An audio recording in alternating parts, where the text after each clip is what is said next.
El siguiente segmento tiene contenido o opinión.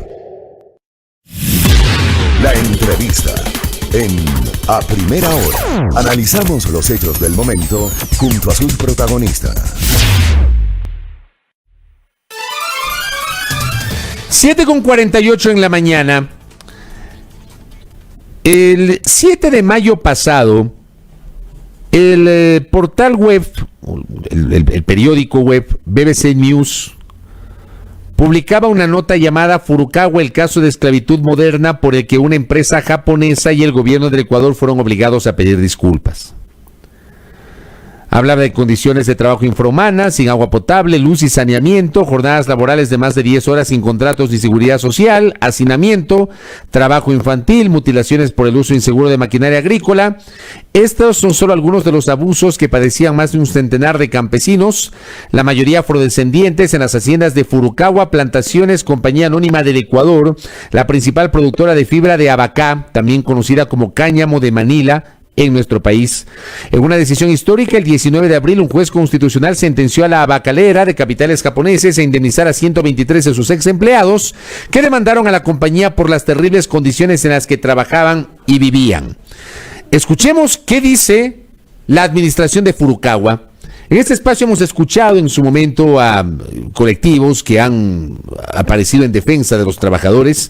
Pues esta va a ser la primera vez que vamos a conversar con uno de sus directivos, el gerente general de Furukawa, Adrián Herrera, que está con nosotros. ¿Cómo le va, Adrián? Bienvenido, buenos días. Fabricio, buenos días también a quienes nos escuchan. Para nosotros es sumamente importante poder contar con este espacio, debido a que, como usted menciona, no solamente en foros como este, sino en otros, en foros oficiales, lastimosamente no se ha escuchado la voz de la compañía. Por ejemplo, nosotros hemos solicitado en más de 2 ocasiones a la Defensoría del Pueblo que, aún a pesar de haberse reunido con los colectivos que usted menciona, no se nos ha recibido. De igual forma, con la Asamblea Nacional hemos solicitado por 2 ocasiones distintas que se nos reciba, que se nos escuche. Nosotros extendimos una invitación a la Comisión de Derechos Colectivos de Garantías Constitucionales de la Asamblea Nacional para que nos visite. Sin embargo, le puedo contar también las vicisitudes de esa visita, pero sí, para nosotros es sumamente importante que se escuche cuál es la situación actual de la compañía. ¿Y cuál es la situación actual? Empecemos por allí, por favor. La situación actual de la compañía es que Furukawa es una compañía que da trabajo a 400 trabajadores. Todos sus trabajadores tienen contrato de trabajo, todos sus trabajadores gozan de los beneficios sociales. La compañía cuenta ¿Están con afiliados, perdón que me interrumpa, están afiliados al Seguro Social? Por supuesto. Los 400. Los 400. Y durante la pandemia eran 500 y los 500 estaban afiliados, Fabricio. Todos tienen las garantías que nos exige la ley. O sea, es decir, el mensaje principal que aquí debemos tener la ciudadanía y digamos todos quienes nos escuchan, es que Furukawa es una compañía que cumple con la ley. Tenemos un médico ocupacional, tenemos una trabajadora social, tenemos un técnico en seguridad y salud ocupacional. Fabricio, nosotros somos una compañía que en un lapso de 2 años, el otro día lo dijo el ministro Donoso en la comparecencia en la Asamblea Nacional, en un lapso de 2 años, si no me traiciona la memoria, hemos tenido más de 18 inspecciones, Fabricio. Dígame usted qué otra compañía tiene ese tipo de inspecciones. Afortunadamente, en todas hemos cumplido, digamos, todo lo que se nos exige, a pesar de que muchas veces la ley puede ser un poco rígida, como señala ética. En 2.000 hectáreas de campo no se puede exigir que haya extintores, por ejemplo, pero, en fin, nosotros hemos cumplido con todo. Furukawa es una compañía que cumple con la ley. Ya, pero ahí, por ejemplo, yo quiero entender, si ustedes son una compañía que cumple con la ley, usted me dice que antes eran 500, hoy son 400 trabajadores que están afiliados a la Seguridad Social y que cumplen ustedes con los derechos laborales. ¿De dónde entonces aparecen las denuncias a través de las cuales se habla de condiciones infrahumanas contra trabajadores de Furukawa? Déjeme explicarle, gracias por la pregunta, Fabricio. El tema es el siguiente: Furukawa tenía un modelo de producción distinto hasta el año 2018.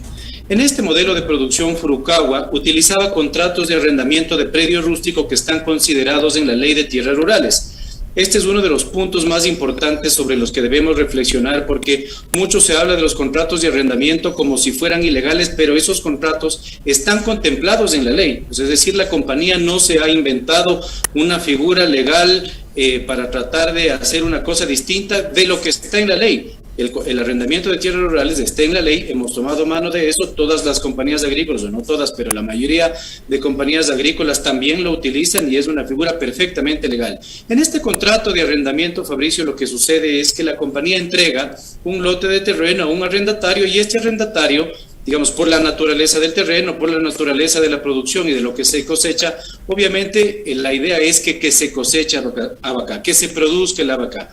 Esta persona, el arrendatario, es la persona responsable de contratar a sus trabajadores, de pagar los sueldos, de pagar sus beneficios y en fin. Lastimosamente, no en todos los casos, en otros sí. Estos arrendatarios no cumplieron completamente con lo que estipula la ley. O sea, ustedes todas estas denuncias, de aquí vienen todas estas denuncias, permíteme terminar, vienen todas estas denuncias, pero lo que sucede en esos predios, mientras están en arrendamiento, no puede ser una responsabilidad que se le endilgue a la compañía. Así como, por ejemplo, Fabricio, si es que usted tiene un local comercial, o si es que usted tiene un departamento al cual usted arrienda, nunca el propietario puede ser responsable de lo que el arrendatario haga dentro. Usted no sabe, el arrendatario puede estar ahí cometiendo un delito, el arrendatario puede estar ahí teniendo problemas de violencia familiar, es decir, en fin, hay un sinnúmero de situaciones en las que el arrendatario podría estar haciendo cosas que el propietario desconoce. No por eso el propietario es responsable de lo que allí sucede. Ese es el asunto que nosotros estamos enfrentando, Fabricio. Ya, a ver, entonces, de esta explicación para entender y ratificar, usted señala, ustedes hablan con alguien justamente para poder trabajar. Ese alguien tiene que contratar trabajadores, pero ustedes no responden por esos trabajadores. Esos trabajadores no pertenecen a Furukawa, sino al contratista con el cual ustedes generaron este entendimiento. Es correcto. Así funciona el contrato de arrendamiento de predio rústico. Pero déjeme decirle algo más, Fabricio. La compañía fue la que se dio cuenta que este sistema no estaba rindiendo sus frutos por distintas razones y fue la compañía la que dio por terminados los contratos de arrendamiento. O sea, no es que nosotros hemos, terminado los contratos de arrendamiento, sino por otra razón que por una decisión de la compañía. Y son los mismos arrendatarios quienes, digamos, por el perjuicio que han sufrido, porque hasta ahora quieren volver al modelo de arrendamiento, porque evidentemente perjudica sus intereses, quienes realizan todo este conflicto y quienes, digamos, llaman a que todos los ex trabajadores de los ex arrendatarios planteen estas acciones de hecho y de derecho en contra de la compañía. Entonces, si es así como usted lo está explicando, ¿por qué le sancionan a la compañía? A ver, 123 de estas personas han iniciado una acción constitucional, una acción de protección constitucional. La mayoría de estas personas no les conocemos. En el juicio se ha discutido mucho sobre lo que le denominan como esclavitud moderna, pero no es otra cosa que una disputa de carácter laboral. Usted verá que en todos los foros en donde se discute se hablan de temas laborales, de si se pagaron liquidaciones, de si las personas están afiliadas, pero todo eso tiene que ventilarse en la justicia ordinaria, ante un juez de lo laboral. Eso es lo que no se ha hecho.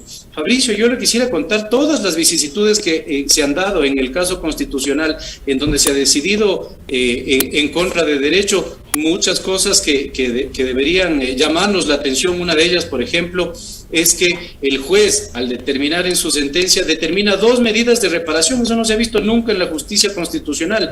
Una medida que manda a pagar económicamente y otra que les entrega 5 hectáreas de terreno a cada uno de los accionantes. Pero no solo que entrega 5 hectáreas de terreno para los accionantes, sino que además, Fabricio, usted conocerá que en derecho hay un principio que se llama el de congruencia. Este principio dice que si yo le pido al juez que me pague 100, entonces el juez puede decir tiene o no tiene el derecho, pero en este caso el juez no le dice que le pague 100, le dice que le pague 200. Me explico. En la demanda, los accionantes le piden al juez que le obligue al Ministerio de Agricultura que se inicie un proceso de expropiación para que se le entregue tierras a los accionantes.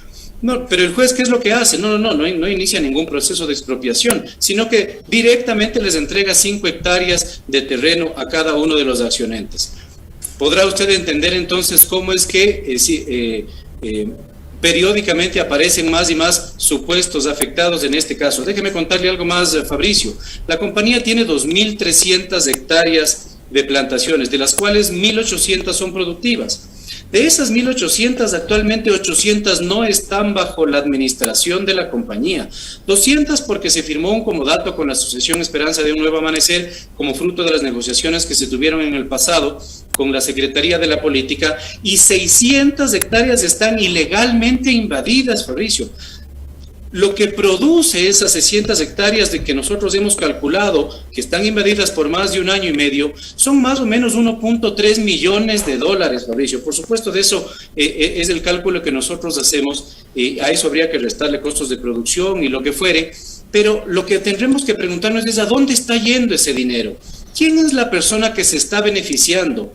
¿Por qué mantienen, digamos, en el kilómetro 42 y las fotos que circulan alrededor de las redes y en los informes y en todo esto, por qué mantienen, digamos, este campamento que fue invadido ilegalmente, un campamento que estaba además abandonado? ¿Por qué lo mantienen? Yo creo que la respuesta es clara. Hay más de $1 millón en juego que ilegalmente alguien se está beneficiando de aquello.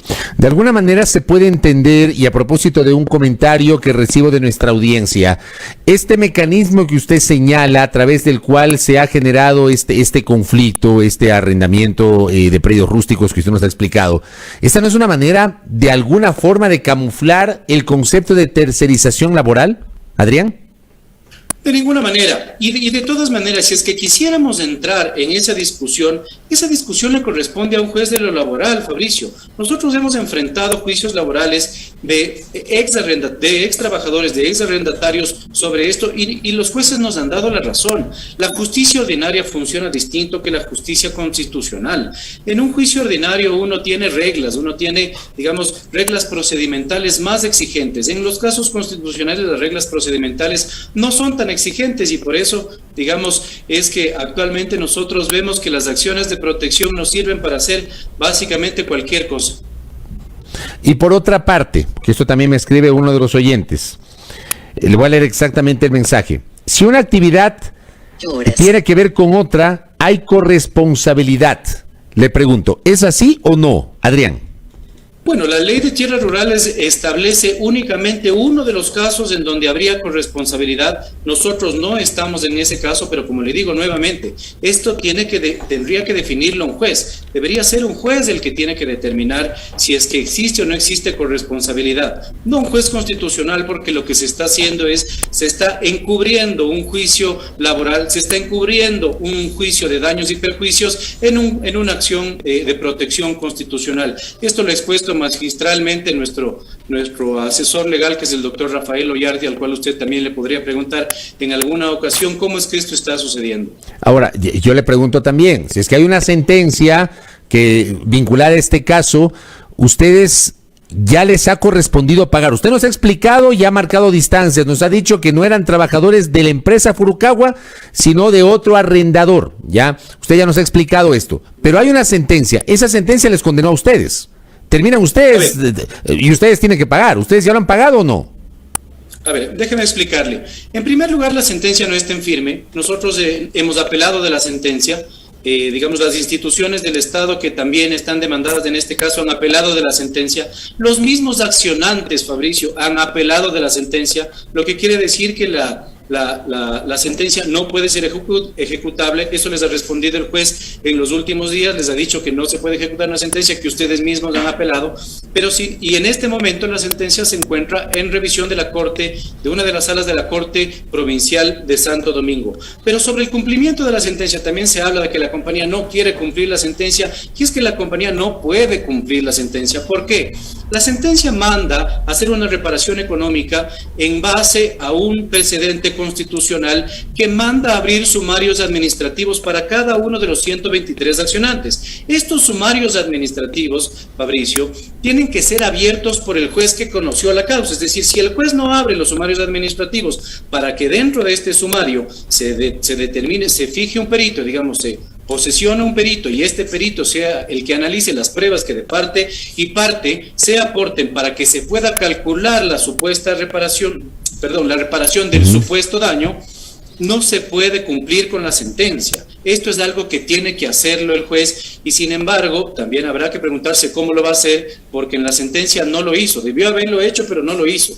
No lo dijo, en la misma sentencia debió haber decidido eso, pero no lo hizo. ¿Cuál es la situación para cerrar hoy, en este momento? ¿Cuál es la situación de Furukawa? ¿Están trabajando normalmente? ¿Qué están haciendo? Bueno, nosotros estamos trabajando, digamos, relativamente normal. Relativamente me refiero a que estamos desarrollando el trabajo, digamos, el objeto social de la compañía. Como le digo, tenemos 400 trabajadores, seguimos exportando, pero tenemos 600 hectáreas invadidas. Ese ingreso obviamente lo estamos dejando recibir y eso es un impacto importante para la compañía, pero sin embargo nosotros estamos cumpliendo con absolutamente todo lo que nos exige la legislación ecuatoriana. Por eso le decía Fabricio, nosotros somos una compañía que cumple con la ley, pagamos impuestos, pagamos miles de dólares al Instituto Ecuatoriano de Seguridad Social, les prestamos los implementos necesarios para la seguridad y salud ocupacional. Durante la pandemia, Fabricio, por ejemplo, le decía que nosotros llegamos a un pico de tener 500 trabajadores. Para lograr eso lo contratamos transporte privado desde las casas hasta las plantaciones para todos los trabajadores, duplicamos el número de unidades para que haya el distanciamiento social, les entregamos mascarillas, es decir, nosotros cumplimos con todos los protocolos de bioseguridad que nos exige la ley. Correcto. Le agradezco por estos minutos que me permiten y le permiten a la audiencia también escuchar la otra parte, que es la de ustedes. Cada uno tendrá su propia valoración sobre lo que está pasando en Furukawa. Creo que es una visión que no le habíamos escuchado antes y es absolutamente legítimo que también los voceros de Furukawa se puedan expresar y explicar su visión en torno a este tema.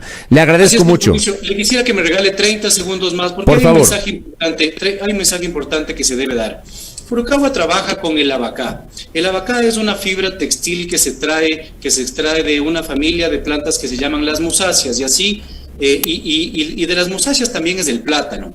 El plátano, y así como el plátano, digamos, es el mejor a nivel del mundo, Ecuador tiene el mejor abacá del mundo. La calidad del abacá ecuatoriano es la mejor del mundo. Ecuador es el segundo mejor exportador a nivel del mundo, el primero es Filipinas, pero nosotros tenemos la mejor calidad de abacá. Los ecuatorianos deberíamos estar orgullosos de este producto, así como estamos orgullosos del camarón, del cacao, del plátano, de las rosas. Yo pienso que el mensaje que nosotros debemos dar es que obviamente nosotros defendemos los derechos de Furukawa, pero ya no solo estamos hablando de los derechos de Furukawa, sino de la inversión extranjera. Furukawa debe ser posiblemente la inversión extranjera más antigua, más importante japonesa en el Ecuador, y yo creo que todos deberíamos estar pendientes. Como le decía, Furukawa cumple con la ley, es una empresa formal, factura, paga impuestos, y en el mercado informal la competencia es ciertamente desleal. El abacá es un producto que debería ser de orgullo ecuatoriano. Ha sido calificado por la FAO como la fibra del futuro, Fabricio, porque es biodegradable, porque es ultra resistente, porque tiene alta especificidad, es decir, se utiliza en lo biodegradable para reemplazar cabos de buques, redes de camarón.